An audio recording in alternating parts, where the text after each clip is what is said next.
Ang panawagan para sa pagbabago, idinadaan na rin ng maraming Pilipino sa pamamagitan ng internet.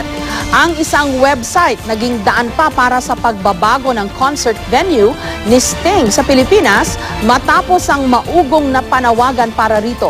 Live mula sa Quezon City, may report si Joseph Moro. Joseph?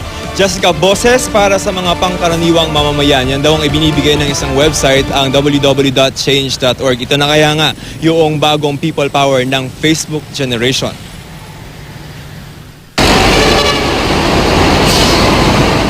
Sawang-sawa ka na ba sa iba't ibang klaseng problema? Ano ang gagawin mo? Sa website na change.org, pwede mong ipetisyon ang problemang gusto mong solusyonan. Parang araw itong Facebook, pero sa halip ng mga selfie at mga sending status, mga panawagan sa pagbabago ang makikita.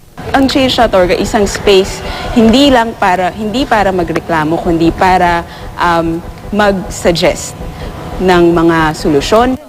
Simple lamang gumawa ng petisyon, mag-login, i-click ang magsimula ng petisyon, sabihin kung sino ang gusto niyong ipetisyon at ano ang gusto mong aksyon. At syempre, ipaliwanag kung bakit ito mahalaga sa iyo. Sa susunod na pahina, ilalagay mo ang email address ng tao o ahensyang kinakalampag mo. I-share sa Facebook o Twitter para makakalap ng maraming supporter sa iyong petisyon. Whether it's a private company or it's a government leader, it sends a notification na, hey, merong petisyon tungkol dito.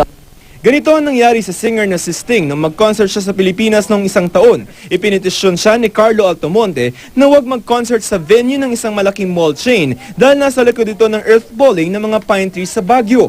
Ang resulta, inilipat ni Sting ang venue ng kanyang concert. It's not to replace rallies, please don't get me wrong. It's just another avenue to be heard.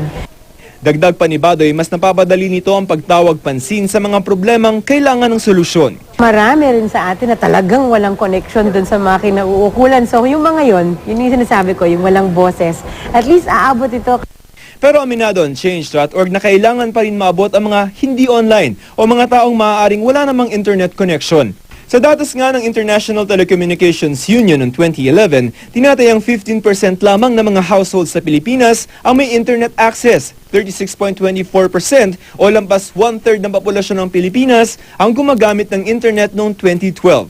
Sa mga walang internet, mga tradisyonal na pamamaraan daw ang gagamitin ng change.org para marating sila. Pwede rin mag-text sa hotline number 0915-792-3918. I think everybody should be given that chance to say what they have to say. Jessica, sa mga susunod daw na araw ay maglalabas ng wall yung change.org sa kanilang website ng mga tao na may pinakamaraming petisyon. Jessica? Okay, so this is democracy in action at makabuluhang paggamit sa internet. Correct, ma'am. Yan yung sinasabi nila kasi sa Facebook kasi ay medyo yung mga personal yung ating mga tinitingnan doon. May mga panaka-naka na may mga nakikita tayong mga pictures or mga panawagan. But this one is a platform that is entirely dedicated doon sa mga panawagan ng ating mga kababayan. At ito yung sinasabi nga nila na people writing their own stories. At bakit ka hindi? Di ba? Binabawalan tayo ng simbahan o ng ilang opisyal ng simbahan.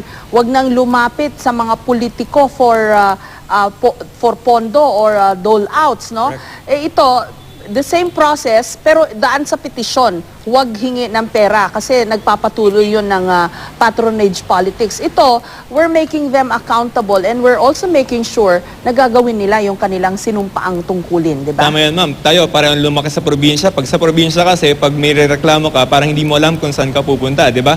Minsan, nahihiya ka pang lumapit sa mayor mo or sa congressman mo. But this one cuts the process. Parang diretso na yan at kung may gusto ka na ipanawagan, pwede kang magsimula ng petisyon at yung iba na who are similarly situated, yung mga kasamahan mo dun sa lugar na yon, ay pwede kayong magsama-sama. And in fact, may mga victories, no, success stories in change.org on that aspect, Jessica. Okay. Pwede kayong ipanawagan yung iyong magandang gupit. Maraming salamat sa iyo, Joseph Morong.